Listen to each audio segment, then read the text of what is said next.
Muchísimas gracias, primeramente, a José Luis por esta presentación tan completa y tan bonita y tan trabajada, porque además te la agradezco especialmente, vas a ver por qué, porque aterriza en todo lo que yo quiero traer o quiero comenzar con ello esta tarde aquí en Atarfe, en el Centro Cultural Medina Elvira.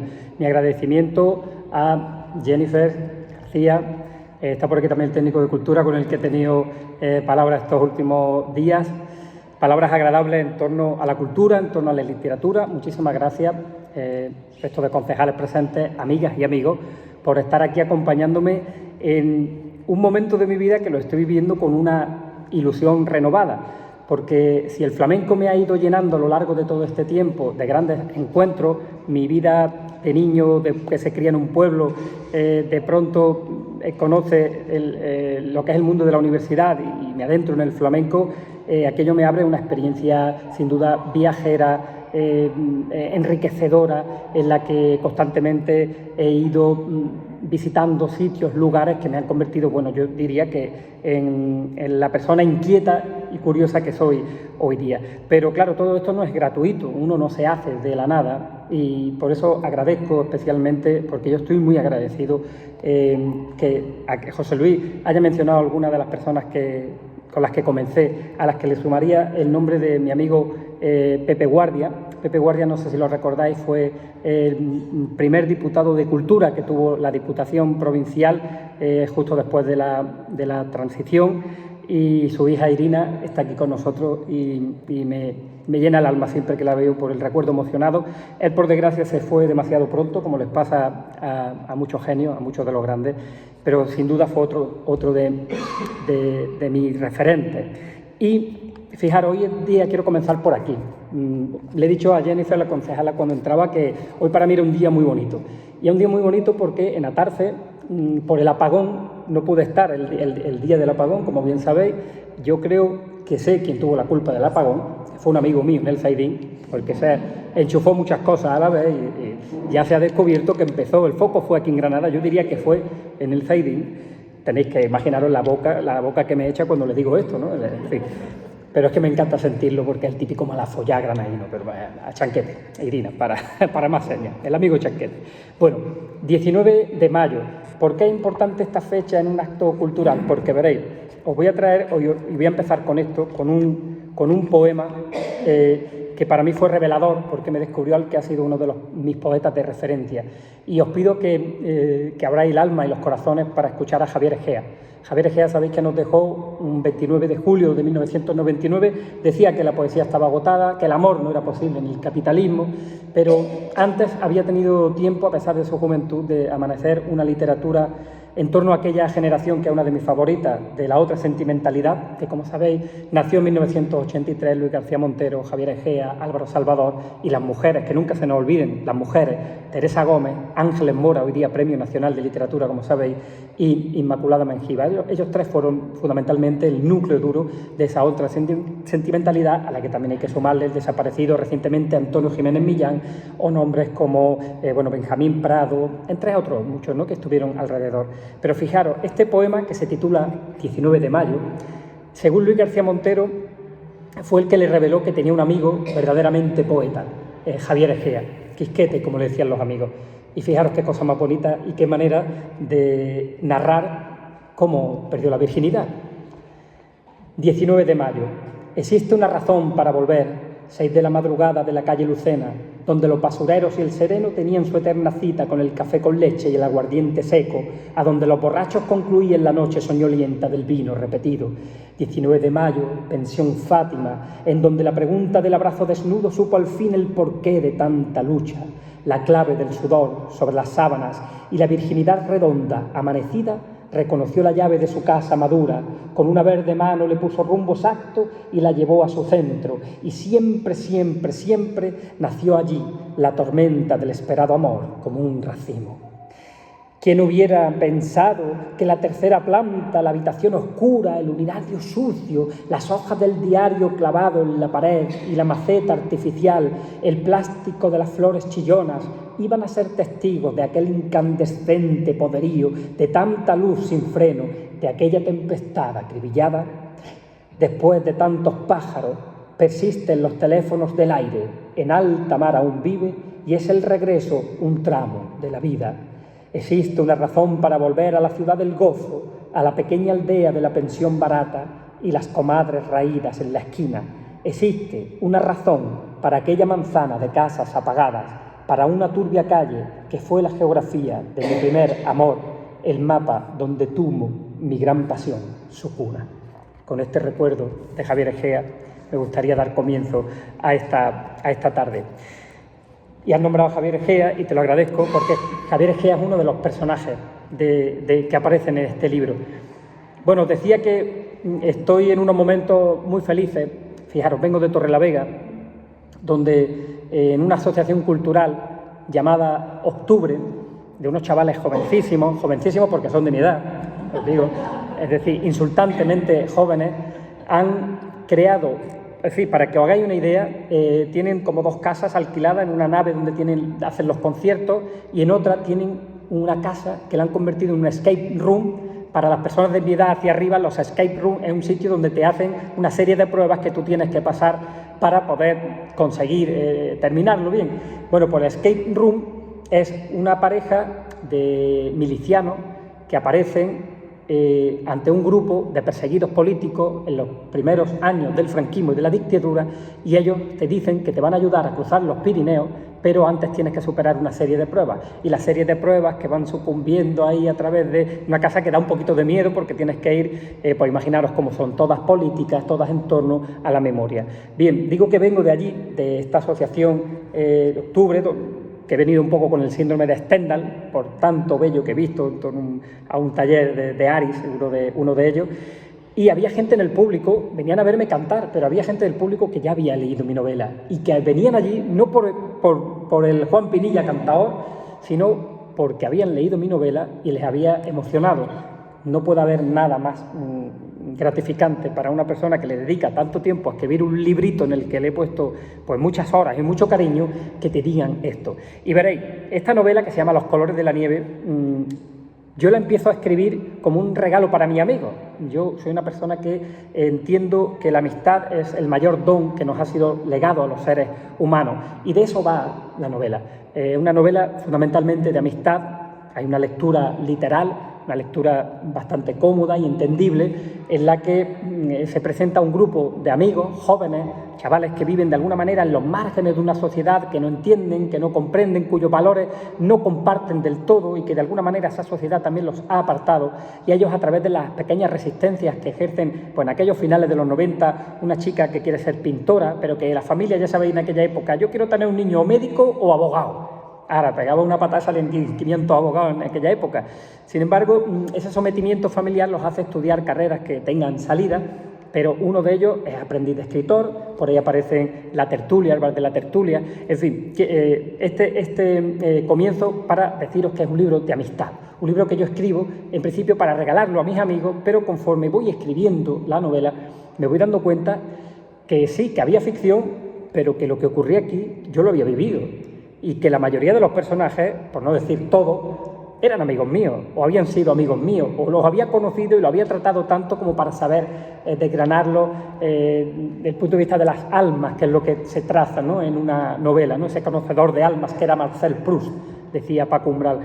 Entonces, resulta que me doy cuenta que la novela ya adquirió un cariz bastante más interesante, un armazón importante, y se atraviesa en mí mi última carrera universitaria, que es literatura comparada, un grado que yo recomiendo a todo el mundo que se sienta atraído por la literatura y que tenga tiempo, que lo estudien, porque es una maravilla, especialmente antes de que se jubilen algunos de las profesoras y de los profesores que hay ahí. Yo, bueno, antes hablaba del síndrome de Stendhal, de cada una de las clases he salido con ese. Ojalá con 18 años, cuando empecé la primera carrera, hubiera tenido esta cara que tengo también ahora de comerme el mundo desde el punto de vista cultural. Bien. Y la novela ha ido engrandeciéndose con las enseñanzas de estos grandes profesores y profesoras que me han introducido en cuestiones como la puesta en abismo, que uno intuye lo que es, pero le pones nombre, ¿no?, conforme te lo van explicando, o las metalepsis, que son los cruces de realidad y ficción. Bien, y fijaros, ¿por qué escribo esto? Pues la novela está dedicada a Jorge Vallejo. Jorge Vallejo es mi mejor amigo desde la niñez, porque nos conocimos con 5 o 8 años, yo soy un poquito mayor, y desde entonces mantenemos una amistad que ha llegado hasta el punto de que su hijo se llama Juan, y por mí, yo no tengo hijos, pero mi sobrino se llama Jorge por él. Es decir, en mi familia Jorge es uno más, él es de Madrid, y resulta que nos conocimos en Torre del Mar. Torre del Mar es un sitio donde veranean prácticamente todas las familias obreras de la Vega de Granada, de aquella parte de allí, de Huetortaja, de Moraleda, que aquí tenemos al amigo Miguel Olmo, es decir, Villanueva Mesía, tanto que en mi pueblo se dice que lo primero que en Torre del Mar se te pone moreno son los sobacos de saludar a la gente. Allí, hasta el alcalde se iba para allí los veranos y trasladaba al ayuntamiento. Bien. Allí nos conocimos porque mis padres hacen mucha amistad con los abuelos de Jorge. El abuelo de Jorge, León Vallejo, era primo de Antonio Buero Vallejo. Había estado en la cárcel, acordáis de Antonio Buero Vallejo, ¿verdad? El escritor, aquel posibilismo suyo a través de Historia de una escalera, aquella ruptura y aquella manera de condensar lo peor de la sociedad en una reconstrucción de una España que estaba masacrada, ¿no? Y cómo se van construyendo esa gente obrera, que generalmente son obreros, en una España devastada, ¿no? Antonio Buero Vallejo había estado en la cárcel con Ocaña, la cárcel de Ocaña con Miguel Hernández, como sabéis. Por lo tanto, esta familia era una familia del mundo de las letras. Y yo veía que ellos, los abuelos de mi amigo, hablaban de una manera que a mí me embelesaban, especialmente Teresa, que era muy locuaz, aquella mujer, y era una grandísima lectora. Y yo siempre la veía con un libro de Paco Umbral entre las manos.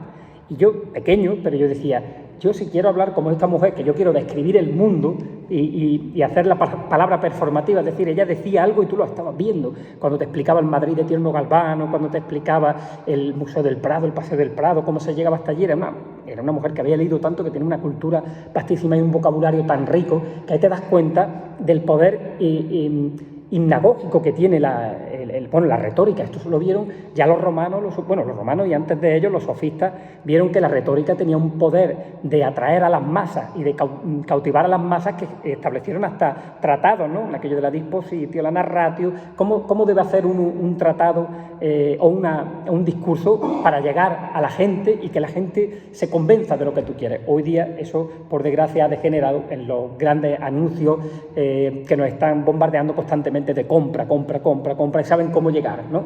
Pero en fin, yo quiero decir esto porque Teresa tiene una retórica maravillosa, y cuando yo empiezo a tener ya 12 o 13 años, en los albores de la pubertad, pues yo dije, yo ya quiero hablar como Teresa, porque hasta ahora no he conseguido, y nos habían regalado un libro que se llamaba precisamente Y Tierno Galván ascendió a los cielos.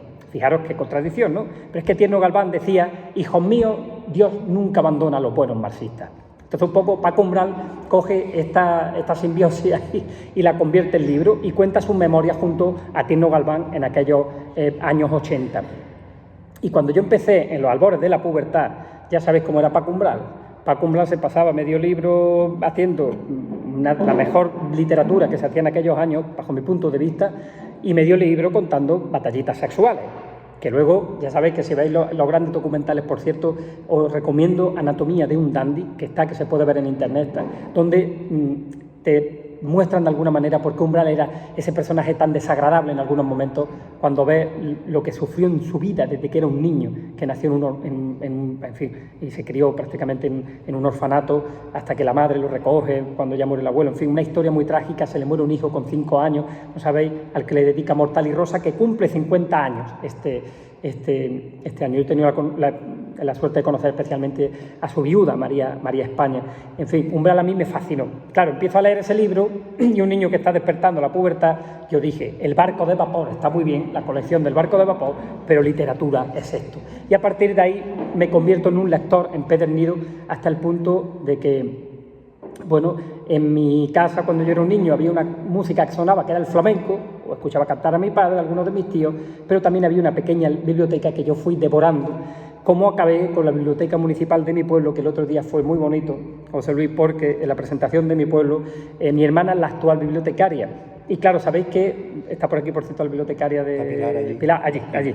Bueno, sabéis que cuando se ha digitalizado los archivos, se han digitalizado, las fichitas estas que había dentro ya han desaparecido, ¿no? Y había libros en los que solo aparecía mi nombre, pero mi nombre en 1994, 95, 96, que yo tenía 12, 13, 14 años, Y ha sido muy emotivo porque me han regalado las fichitas en las que aparecía yo, y algunas de ellas solo aparecía mi nombre, como os digo, San Manuel Bueno y Marte, fijaros, Beltenebro, de Antonio Muñoz Molina, y los de Umbral, todos, devorados. Además aparecían varias fechas, porque me los leía, releía. Me enteré que en Villanueva en Mesía había más libros de Paco Umbral que en la biblioteca de mi pueblo. Me mosqueé porque un pueblo más pequeño que el mío tuviera más libros de Paco Umbral, y me cogía la biblioteca, la bicicleta todos los días, me iba a Villanueva, me traía un libro, me lo leía y lo devolvía, y así devoré por unos 10 títulos de Umbral, y con el tiempo me he convertido en un coleccionista. Umbral llegó a publicar 120 libros, o sea, 114 libros, en vida unos 100, se fue, imaginaros, y artículos diarios.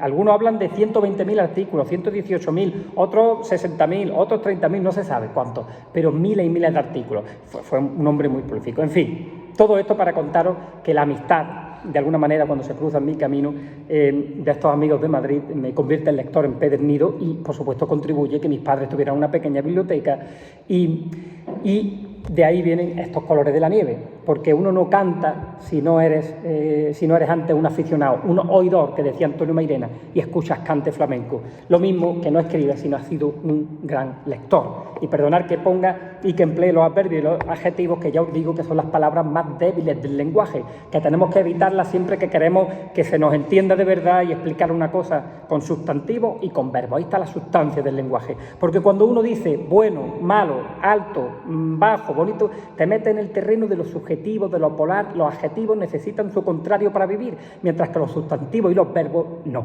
Son palabras gruesas y con peso en el... Esto ya os lo cuento como una cuestión lingüística de aficionado a la literatura. ¿Y estos colores de la nieve qué es? Pues una historia, como he dicho, de estos chavales, jóvenes, diletantes, a los que la llegada, como bien ha empezado a narrar, que por cierto qué bonito suena en la voz de otros, tus propias palabras, ¿no? Me conmueve leerlas. Decía Antonio Gala que al lado del autor, el lector debería poner su nombre, porque en el momento en que un lector o una lectora lee un libro, ya lo convierte en sí. ¿Por qué? Porque se lo lleva a su terreno, a sus propias experiencias, y ahí empieza a empatizar con alguno de los personajes, con otros, ha vivido cosas que han vivido ellos. Es decir, es muy interesante desde ese punto de vista reconocerte en alguno de los personajes y leer un libro y llevártelo a tu propio terreno. Quiero decir que en el libro, cuando llega este chaval, que como veis viene, como dice mi amigo Fernando Valverde aquí detrás, el gran poeta que está de profesor en Estados Unidos, de la garganta del hambre, huyendo de la guerra, del exilio, este chico que llega en patera, aparece en sus vidas, ellos, de alguna manera lo acogen, como yo lo vi, eso que ocurría a finales de los 90, cuando saltaban en la ribera del Beiro los chiquillos que venían de África para que la policía vivían allí, en los Mondragones, ¿sabéis dónde os digo, verdad? Ese muro, bueno, pues ese muro es el que me ha servido para establecer la metáfora de la que hablo aquí. Ese muro que nos divide, ese muro de agua que es el Mediterráneo, pero también los muros que hay que saltar aquí ya dentro del sistema capitalista, porque ellos no pueden entrar, pero nosotros tampoco podemos salir. Antes hablaba con una amiga con Jenny, por cierto, también de lo difícil que es dentro de las mismas instituciones intentar salirte un poco de lo que sería, lo que está ya instituido, ¿no? Romper esa dinámica. Javier Egea decía que como era imposible, que él se iba de esta vida, que como el amor no es posible en el capitalismo, que él y se quitó la vida, un 29 de julio, como os digo. En fin, entonces un piso de estudiantes que acogen a este chaval que ha empezado narrando José Luis, que llega en patera, le enseñan a hablar, y cuando él les revela sus verdaderas intenciones, a lo que ha venido aquí, pues se dan cuenta que su vida ha cambiado ya para siempre. Los sumerge en una serie de aventuras, de situaciones para los que ellos no habían nacido, pero que sin embargo, a través de la honestidad, de una ética inquebrantable. Fijaros, el otro día me decía un profesor de la universidad, presentando el libro, que era un libro escrito con mucha bondad, y puede ser incluso una crítica, porque sabéis que en este mundo en el que vivimos, de la urgencia, de los algoritmos, son los personajes más malos y más macabros los que triunfan. Sin embargo, yo he escrito un libro muy saramaguiano, en el sentido de que decía José Saramago, de la ética, no tanto la bondad como la ética, como chavales que han aprendido en sus hogares que la mayoría de ellos venían de haber estado en la lucha clandestina, una ética inquebrantable de principio de cuidado de sí y de los otros, que decía Foucault en este caso, que tampoco es uno de mis grandes referentes, pero me sirve, ¿no? De cuidado de sí y de los otros. Y no hay nada como llevar una vida ética para que te consideren una persona buena, aunque lo único que estés haciendo es ser coherente contigo mismo. Entonces, sí que me gustaría de alguna manera, pues, contaros cómo está escrita la novela, porque tampoco os puedo revelar mucho más, si no os contaría todo y pues bueno, ¿a qué he venido yo? Que yo me acuerdo que le presenté una vez un libro